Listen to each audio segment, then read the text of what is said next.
Show. Então, em 3, 2.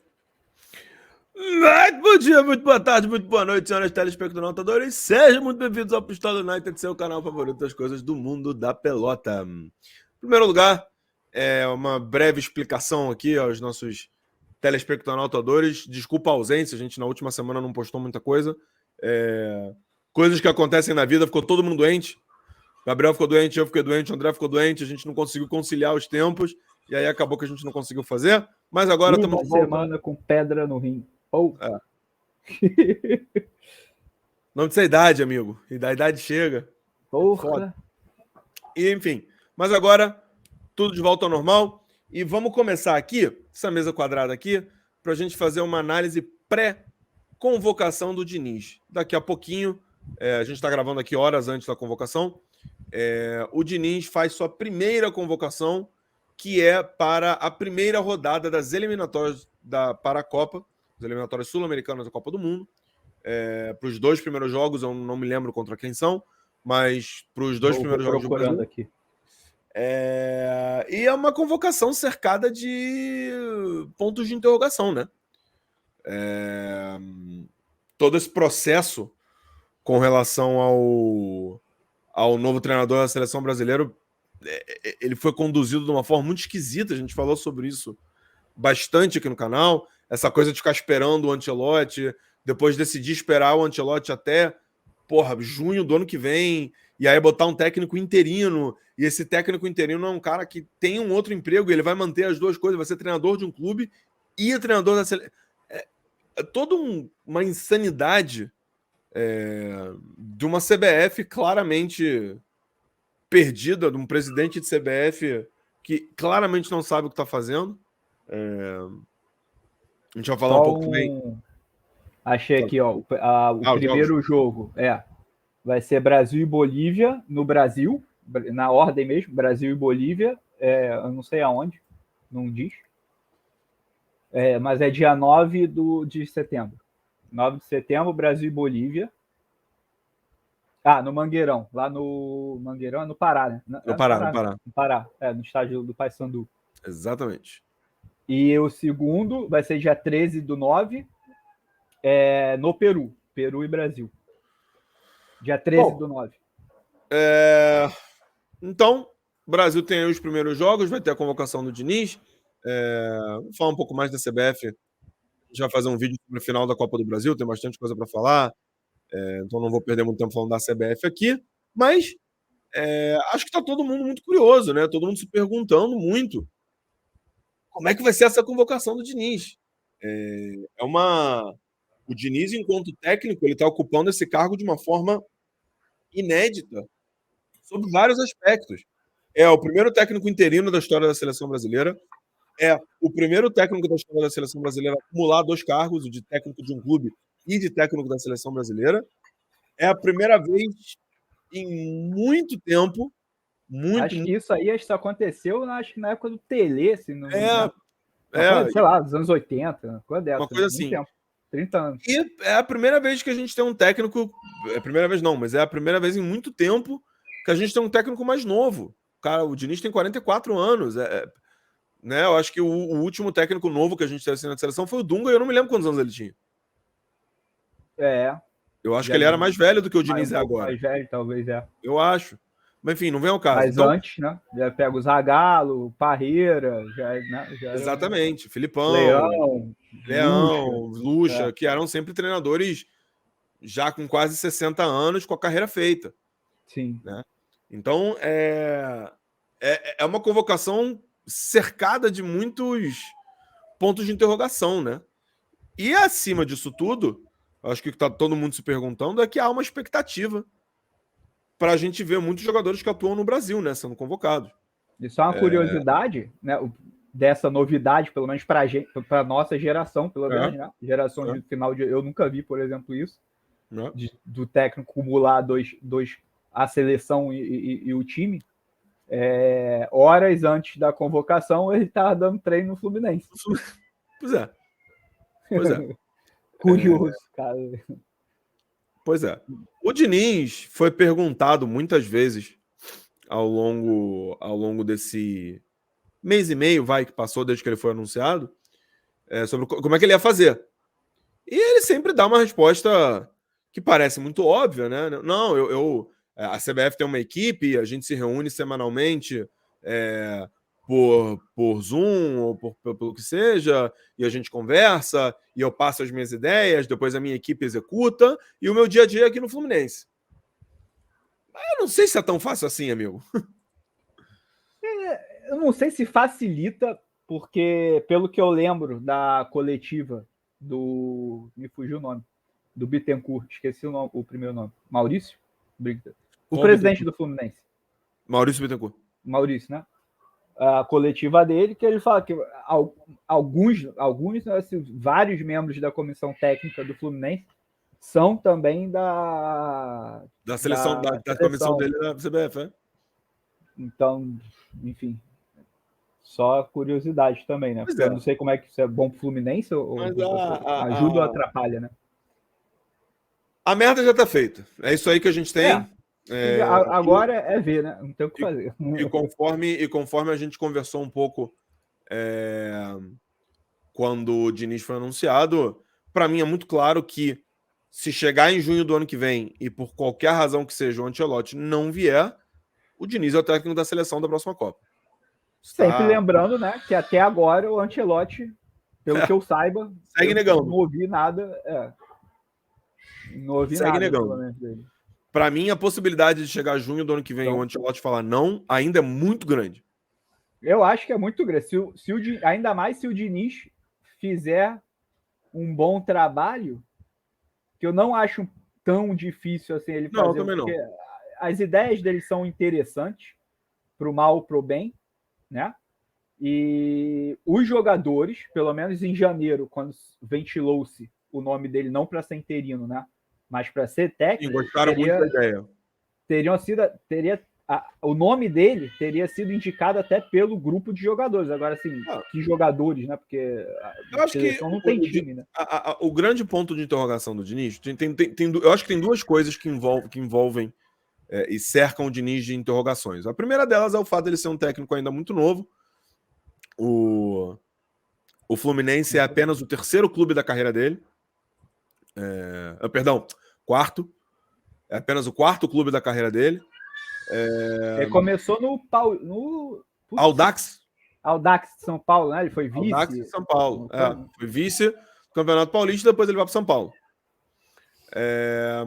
Então, e ele ainda não tem títulos, e ele tem uma ideia de futebol que enche os olhos de todo mundo quando ela funciona, mas que demora para funcionar e tem uma certa instabilidade defensiva que você não sabe se o seu time vai ganhar de 5-0 ou tomar de 5-0. Então, assim, mas por outro lado, a maioria dos jogadores... E a questão também é de trato com os jogadores, né? Já teve a situação com o Luciano, se não me engano, foi com o Luciano, né? O Pernudo, sei lá que ele falou, em campo até. Não sei se você lembra. Não. Quando ele xingou o jogador quando treinava no São Paulo, ele xingou o cara em campo. O Diniz? O Perninha, sim, lembro. E, enfim, tipo, a única coisa que eu vejo dentro dessas argumentações contra o Diniz é que, assim, por exemplo, em relação a essa questão da ideia diferente de futebol que ele tem, a maioria dos jogadores que vai para a seleção são jogadores ou que estão na Europa ou que pelo menos tiveram experiência de Europa. São sempre jogadores mais rodados, de alguma forma, né? Sim. E o jogador europeu, o futebol europeu, ele é muito mais tático. O jogador europeu, ele tem muito... a capacidade dele de assimilar uma ideia tática é muito maior que a do jogador brasileiro. Então, numa dessas, ele faz uma convocação com jogadores primariamente europeus, sei lá, alguma coisa assim, talvez não seja tão difícil para eles assim assimilar a ideia do Diniz e funcione. Acredito até que deve ter sido esse grupo de jogadores que pediu ele. Pois é. Eu também acho. A época. Eu também acho. E assim, mas vamos ver, como eu falei, é uma convocação cercada de pontos de interrogações. Uma última pergunta para a gente começar a fechar o episódio só. Você acha que ele vai convocar muito jogador brasileiro? E quem poderia? Cara... Hoje? Não sei. Não sei. Até porque eu não vejo muitos jogadores aí. Tinha o quê? Do Botafogo, o Tiquinho então, se machucou. Talvez exatamente. Seria o ventilado. Para mim, o Rafael Veiga já não tá naquela. Desde que voltou para a seleção, né? Voltou a jogar bem, mas não tá o Pedro, eu não vou nem falar. Não. Os brasileiros convocados, né? Que eu me refiro. Então, alguém do Fluminense, eu não sei se ele vai evitar alguém do Fluminense. Então, ele vai evitar prejudicar algum time do Brasil. Eu acho que tem 4 jogadores no futebol brasileiro que se destacaram no último ano e de alguma forma esse ano, um deles você vai brigar comigo, mas você vai entender meu ponto, que poderiam chegar a ser convocados. Um deles, obviamente, é o Tiquinho Soares. Não tenho o que falar, o cara realmente está destruindo tudo esse ano, uma pena que ele se machucou, senão, assim, certeza que ele ia ser convocado, tá? 2, o Dudu do Palmeiras, se bem não vem fazendo um ano espetacular, vem fazendo uma boa temporada. Quem? O Dudu do Palmeiras. Regular. Mas o Dudu, cara, eu acho que o Dudu não... Se na melhor... tudo bem. A gente sempre coloca o asterisco aí, porque é o Diniz. Mas exatamente. O Dudu, na melhor fase dele, não foi convocado. Eu acho difícil. Eu não sei. Eu também acho difícil, mas eu não sei. Difícil. Eu acho que ele vai ser mais conservador e vai convocar aí mais a galera da Europa mesmo. Acho que não vai ter muita surpresa, não. Pode ser. Não sei. Acho que o Gabigol, se aparecesse nessa... Eu não acho que ele tá merecendo ser convocado, não, tá? Não é isso que eu tô falando. Mas eu acho que se o Gabigol eventualmente não aparecesse... surpreenderia. Não me surpreenderia se o Gabigol aparecesse nessa convocação. Eu não acho que ele mereça, de maneira alguma, mas não me surpreenderia. Porque ele tem um histórico na seleção, porque ele é um cara que tem um estilo de jogo que o Diniz gosta, é um jogador polivalente, enfim, é um jogador guerreiro, briguento. O Diniz gosta desse cara. Então não me surpreenderia se o Gabigol aparecesse. Mas... Enfim, eu tô muito curioso, cara. Eu tô muito curioso. Porque sendo o Diniz, eu acho que assim, não me surpreenderia se ele mantivesse a linha do Ramon e convocasse mais a galera da Europa. Mas também não me surpreenderia se ele convocasse, sei lá, 15 jogadores do Brasil. Sim. Porque é o Diniz. Isso, essa que é a incógnita, né? Eu fico meio assim... Eu acho que ele vai partir mais para o conservadorismo nessa primeira convocação aí.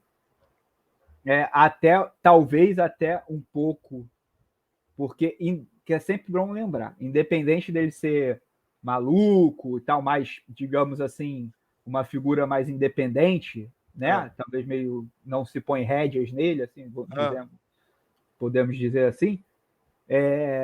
Quando você entra na seleção brasileira, quando você acorda trabalhar com a CBF, a gente sabe, né, que tem enfim, não é nada provado, mas você sabe, tem que seguir uma linha ali, né? Tem uma pauta ali que você tem que seguir. Você não pode fazer o que você quiser ali dentro. E, obviamente, além disso, também tem outras questões, né? Comerciais, não sei o quê. Cara, a tal ponto que, assim, você pode perguntar para qualquer jornalista que acompanha dia a dia de seleção brasileira, os treinadores que melhor desempenharam na seleção brasileira sempre foram os treinadores que souberam navegar a política interna da CBF melhor. Exatamente. Né? Olha o Tite, apesar dele ter... o Filipão, ninguém entende Fica todo mundo surpreso pra caralho que o Dunga foi contratado 2 vezes. A mim não surpreende por nada, cara. O cara é hiperpolítico, todo mundo ele gosta dele, é o Capita. O campeão, o Tetra, né? Campeão do Tetra. O Capita do Tetra. Porra, não... Por isso, entendeu? Saber navegar a política da CBF é necessário. Eu acho que assim, até a convocação do Diniz, a escolha do Diniz é até algo surpreendente, que até também, tudo bem, apesar da situação aí que já é esquisita, mas ele é um cara que tem um perfil que está em meio que desacordo com o histórico ele é meio... escolhas da CBF, né? Ele é meio reaça, né? Você vê, porque você vê o histórico do Brasil, são treinadores bem parecidos, inclusive da mesma escola, né? Geralmente da escola sulista, né? Da Escola Gaúcha. Isso é uma coisa que a gente já conversou aqui. A Escola Gaúcha domina a escola que manda na seleção há... Acho que o último carioca aí foi... Não foi... Não sei, teve o Luxemburgo, o Zagallo, né? Os dois são cariocas. Mas depois foi o Parreira. Mas mesmo assim você vê, o Parreira, por exemplo, ele tá ali envolvido na comissão técnica do Brasil desde 70, eu acho. Se eu não me engano. Mas o que você acha do Diniz? Acho que ela não gostou muito, não. Ele é feio? Diniz. Mas é isso, meu povo. Daqui a pouco sai a convocação do Diniz. A gente depois vai fazer um vídeo amanhã para falar sobre a convocação em si. Mas é isso, a gente vai ficando por aqui. Curiosa, né? Só para finalizar, acho que vai ser uma convocação, uma convocação da seleção brasileira que não é uma coisa que me enche os olhos. Faz, sei lá, não sei quanto tempo que eu não tô nem aí para convocação. Só espero que não vá jogador do Flamengo. Esse é o meu maior temor das últimas convocações do Brasil, aqui. Não convoque jogador do Flamengo.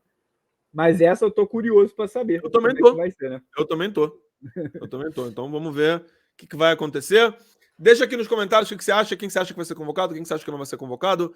Você acha que o Diniz vai ser conservador, vai chutar o pau da barraca e convocar os 23 do Brasil? Enfim, deixa aqui embaixo no comentário o que você acha. Como sempre, não deixa de se inscrever no canal. Ajuda nós a espalhar a sementinha Pistola United rumo aos 200 inscritos. A gente já tá chegando lá. Ajuda a gente. Deixa seu like, ativa o sininho para receber todas as notificações.